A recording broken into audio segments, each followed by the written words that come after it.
It is October. It is the fated month of terrifying and terrible things, at least for most people. There are some people that like it, some people that are really into it.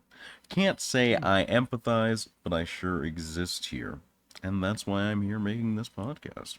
Hi, I'm Zartimus. I am a local Twitch streamer, Dillahan, and overall just abhorrent creature of an existence.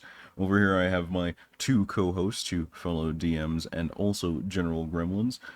From the left on my side, and introduce yourself. Would that be me on the far left? I think so.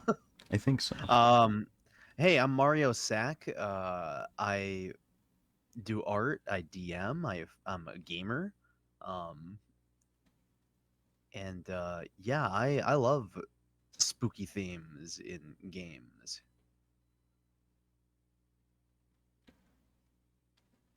Go right ahead, Severs. I am Severs, local goblin extraordinaire and disbeliever of Mario sex.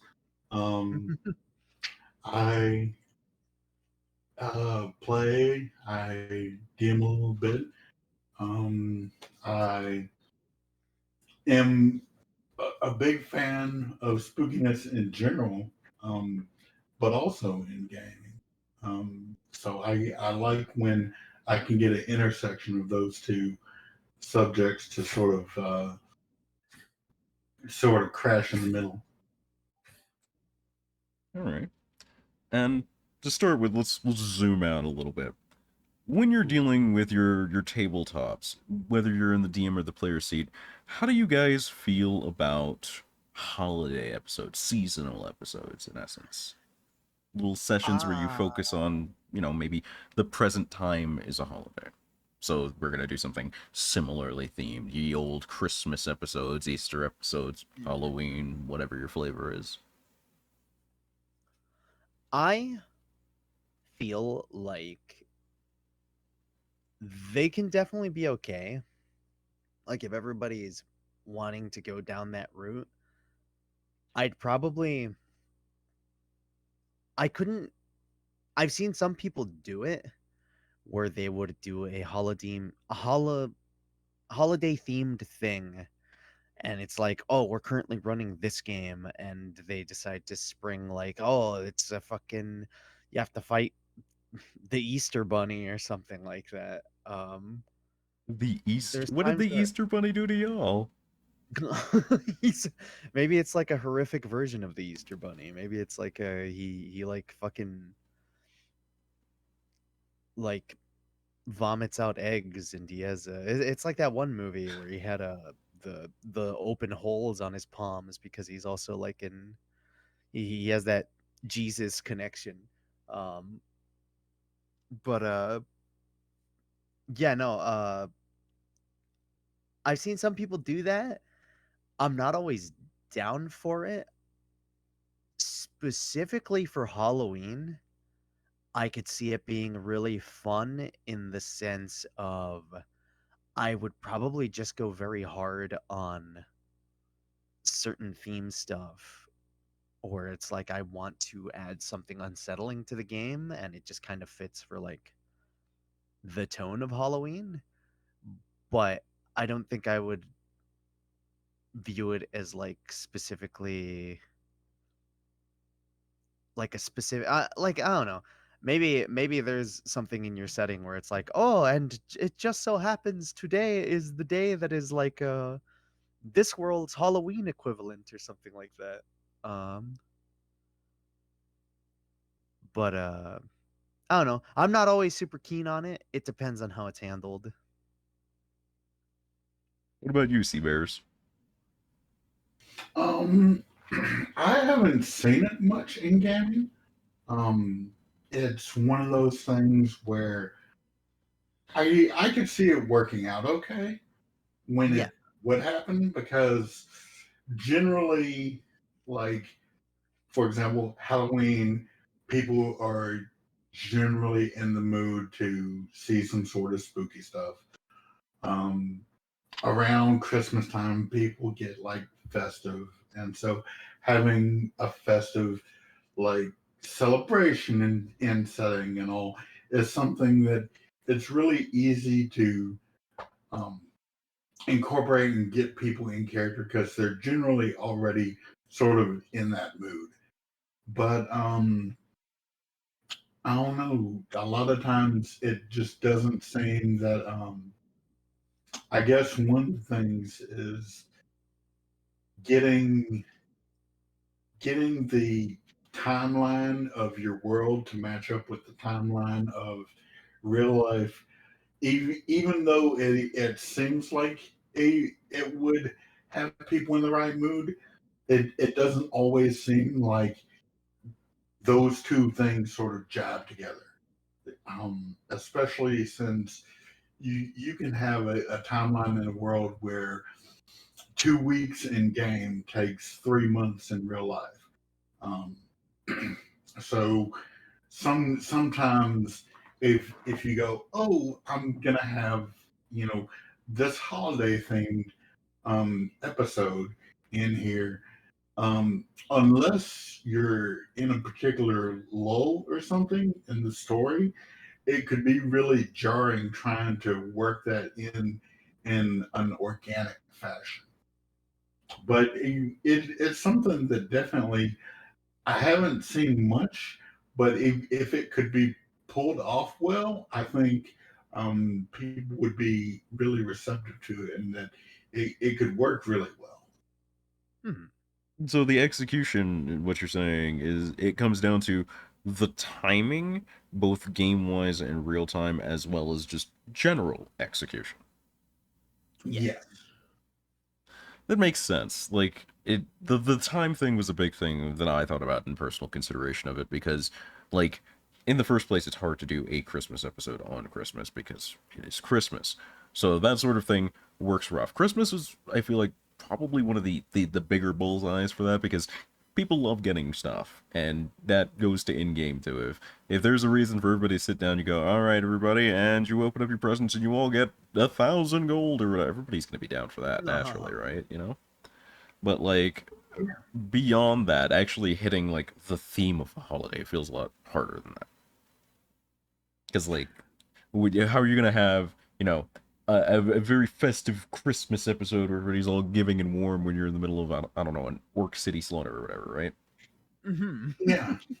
And that's one of the things where I think Halloween fits sort of better than most, Yes. because you can work um, spooky things and horror and stuff like that into a story basically anywhere. Anywhere's a strong way to say it. I wouldn't necessarily say anywhere, but I know in my current game, I'm looking forward to. We're not going to be playing on Halloween, but we're going to play playing close to Halloween, and I've been amping up like a lot of the themes and stuff, like the general mood of the current game is going into like a very creepy, unsettling situation, and I really want to amp that up next session and kind of really play into it because it's getting close to Halloween and it's like a fun little moment, and a lot of the things that they're dealing with are very Halloweeny themed, they're gonna deal with a big bad whose inspiration I was just like, yeah, I want to do a Frankenstein style enemy or some shit like that. And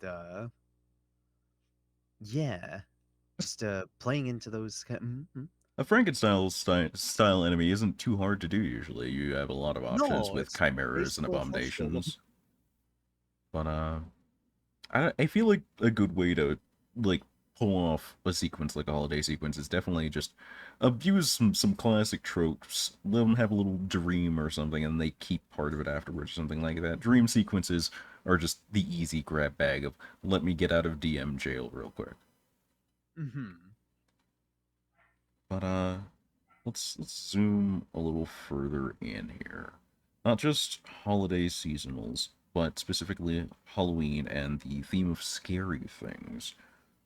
What really, what kind of horror gets you guys? Let's start there. What kind of horror is your thing?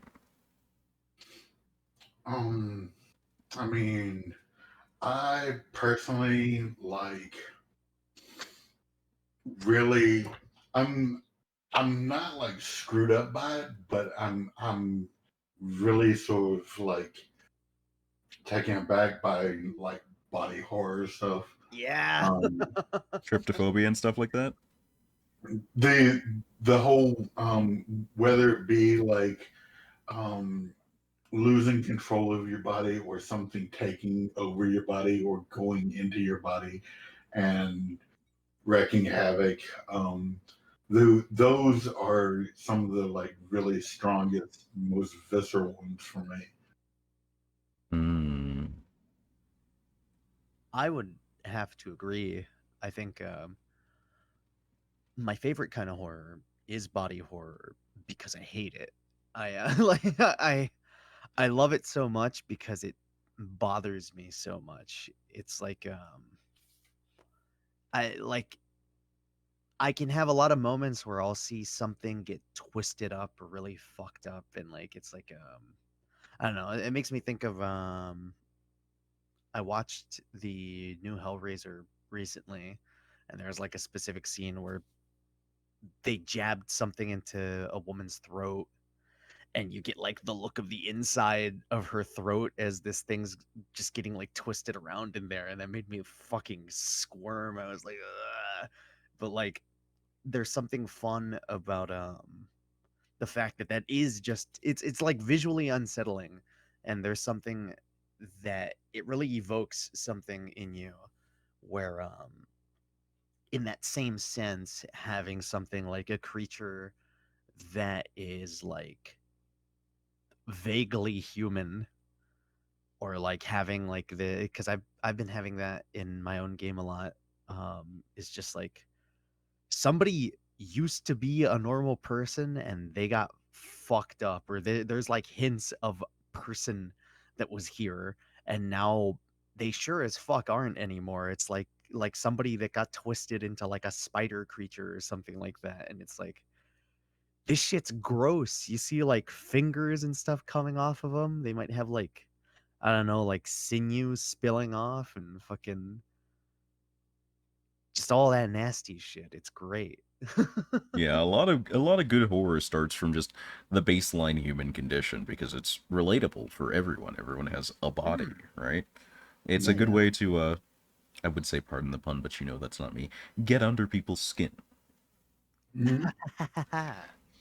But pretty similar uh likes in horror I want to say with you too. Um, I'm just generally not a horror person myself.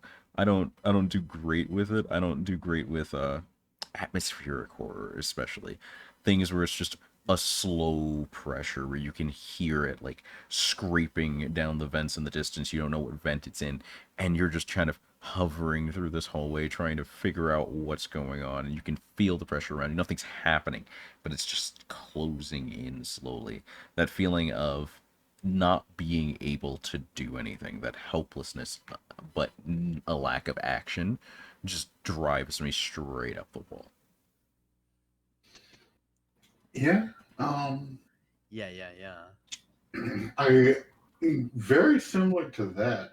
I think because that it has aspects of like psychological horror, in which I sort of love the ones that tease like is something really horrific going on or are you going crazy? Because that's another one that kind of falls to a baseline human condition. We've all sort of had a moment where we hear something like a bump in the night or whatever, and we go, "Okay, is there something out there, or am I just like going nuts and imagining things?" Yeah, definitely a very bump in the night situation. Yeah. Yeah. Um yeah, definitely. Like that kind of like primal fear shit like evoking in you just like Like literally, even just the fear of being in the dark, just because you don't know what the fuck is around you. Literally anything can be around you. Yeah, I didn't really think about that like actively. That wasn't an active idea, but I think I kind of accidentally, to some degree, exploited that in the little side campaign I'm running. The Yeah, maps I yeah, ended yeah. up making came out darker than I expected, I guess. Yeah. There there was a point when I was looking in, because I know in our last game there was the cells that were kind of very dark, and you could see the lights at the ends of the tunnels. But it's that thing where I was just like, okay, I'm gonna move forward, and when you start like the moment you're like, oh, make a save or make a check, I was just like, oh shit. And it's this thing of you're fighting these fucking undead that are spilling out of cells and stuff, and that's definitely like really definitely does help get that mood going on of these creepy crawly fucking things just hanging around in the dark. They're not really after anything but you, which kind of makes it worse. Yes. Hmm. Well, springboard off that, I think it's important that we first talk about drawing, boundaries with your players' lines.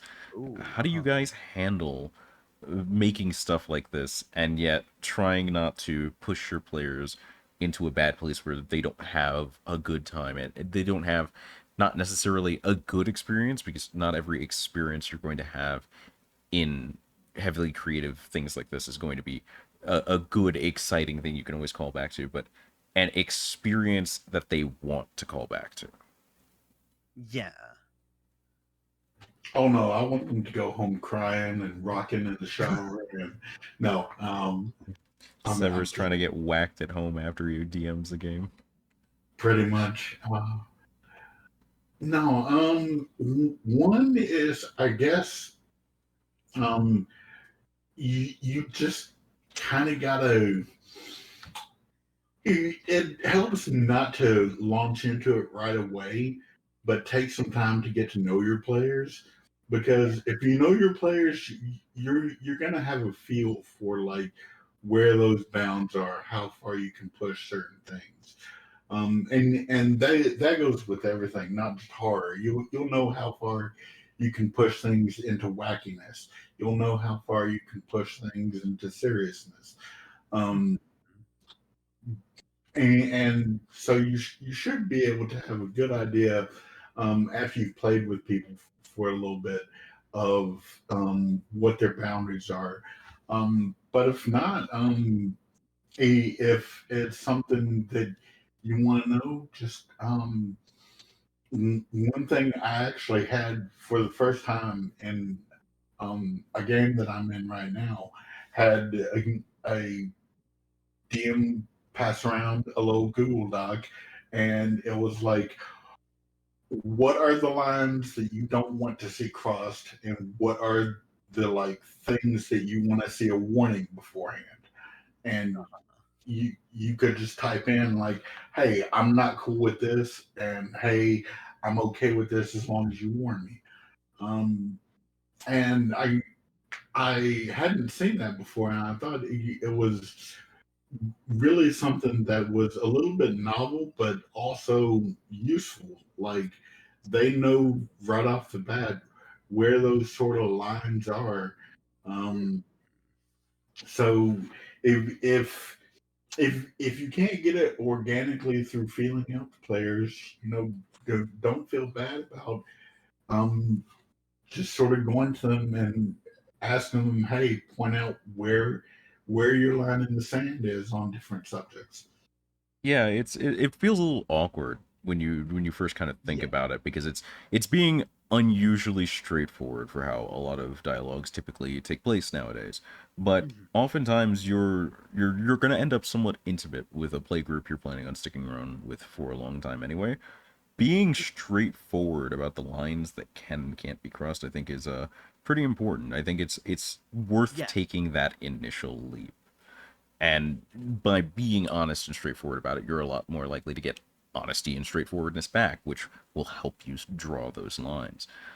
Towards the Google Doc thing, like that was something I thought about doing, but I don't think I sort of completed the idea because in my case, I opened up with my main group by asking them the essential question of what kind of campaign are you trying to see out of what I have here? I've presented a setting, I've presented a system, but what kind of adventure do you want to have in it? And I think that's an essential question for any campaign, but I didn't really A, get it down on paper like in a Google Docs or anything so I can reference it later, and B, I didn't ask about specific lines that need to be drawn. And while that's an important thing to do at the start of your campaign, that's actually probably something I'm going to do pretty soon with them, because I know that this dark area that my side campaign in is going to be an area that the main campaign goes eventually. So knowing that ahead of time will help me both expand what's going on with the side campaign if they come back to this area, and Yeah. help me plan out what I can and can't do with my main players in general, let alone with that area. So it's not a thing you just have to do at the start. You can just go for it. What about you, Mario? What are your thoughts on this? Yeah, for me, I usually just try to get a good feel for my players. I try to go. I know for my usual route of D&D stuff, my goal is when I'm starting to know a group, I just go with like the classic thought process of, yeah, you guys are like gonna face some scary odds, but yeah, like in the end, you will triumph. You are like it's kind of like this idea of like you guys are the main characters basically, and there's a reason that you are the player characters. You guys are like really good at what you do, and you will succeed. And after some time passes and I get to know like the players themselves and I start to get like a feel of the group and the general vibe, that's when I start to twist things. And I like at the end of the day, that vibe is still there. I think that's like a good thing that I like keeping in my games is I like going into some of this horror direction, but the underlying thing is they still know that their characters are kind of the shit. They are like really powerful and they are meant to overcome these odds that come at them. Um but things will look dire like more so than in the past. It'll be like this thing of like, "Oh man, this shit's rough." But I know where I can push certain stuff because I know my players. Like I've had like a good example of this was I've had moments where I started describing something and I could tell I was bothering a player and someone kind of just said, you don't have to describe it." And I kind of like went a little harder in describing it. Like I did ease up, but it was like a thing of like, let me finish this thought. Like, but it's also like a thing of I know this player and I know like while they're unsettled, They're that's not kind of a intrigued. good thing. Yes, exactly. Like it's like this is going to leave a mark for them.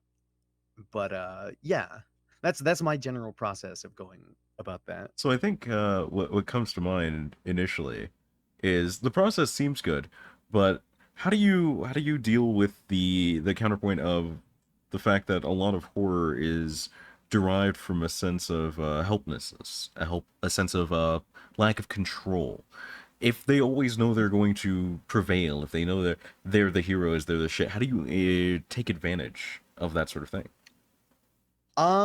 Well, the thing in like a tabletop is I know their resources. I manage like I keep a close eye on their resources, and while in my head I'm very aware that it's like they're very likely to succeed on this thing or something.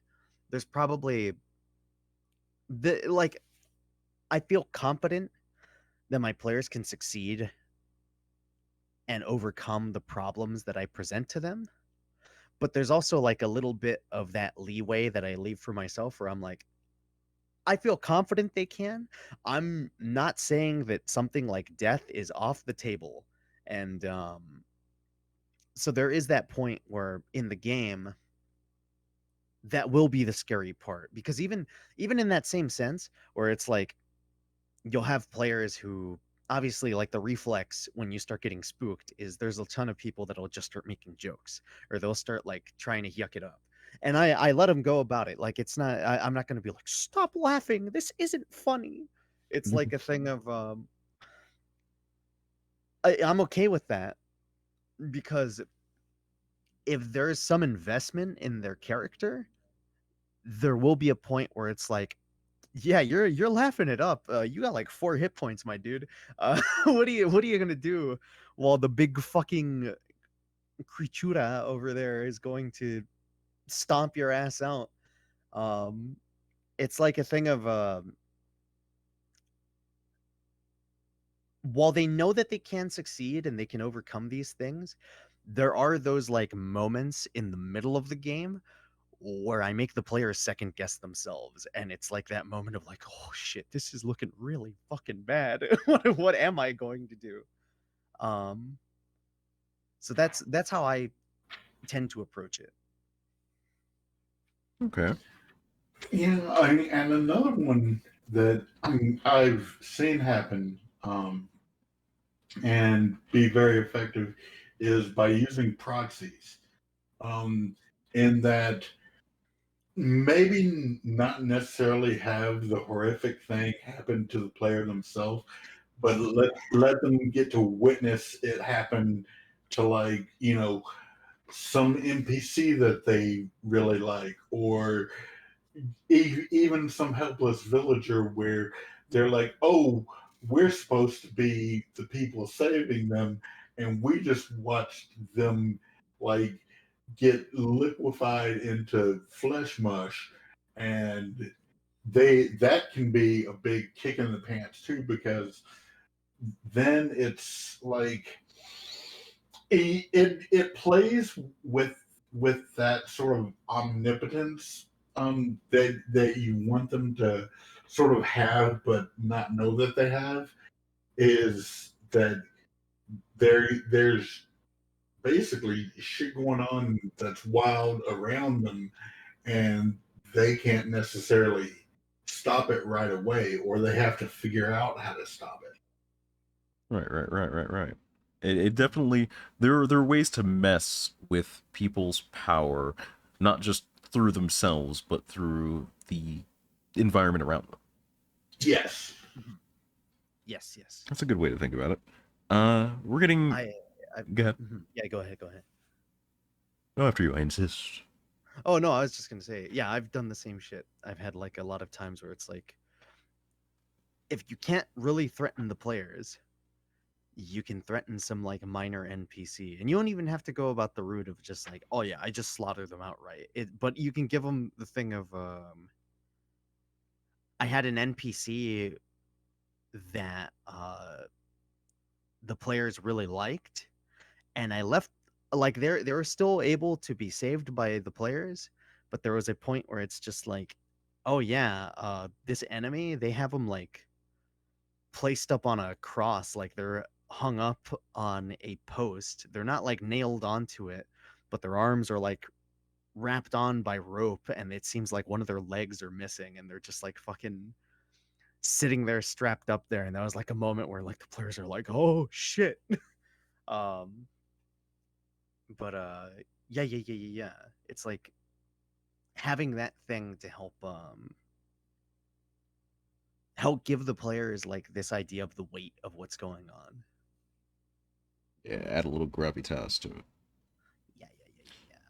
Uh, we're kind of running up on the back end of our time a little bit. If you've been listening this long, I definitely encourage you to like and subscribe. There will be more of this coming. But I think that that covers a lot of what you can do with, generally horror in games, how you can handle it, the best ways to handle it.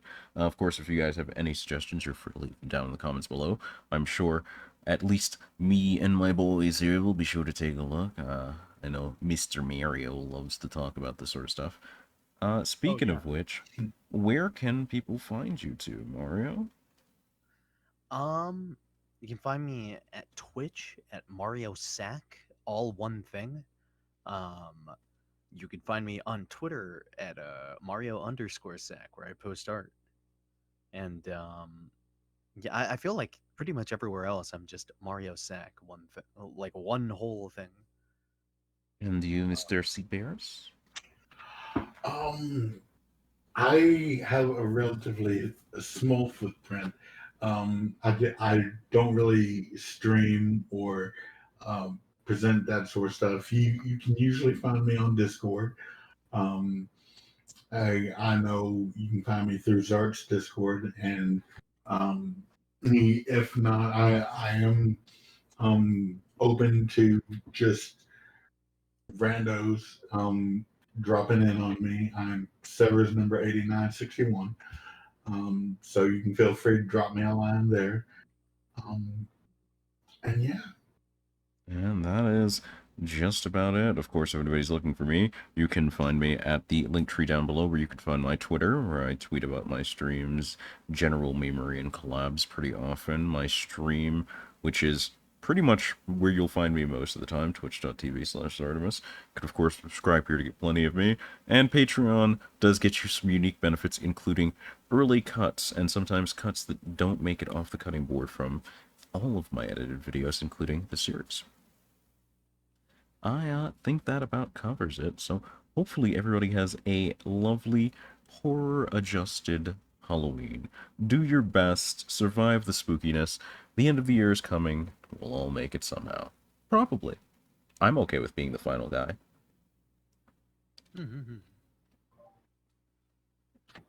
There's a skeleton inside of you. At all times. At least for I now. pounding your flesh back. It's the best way that it could ever be referred to, frankly.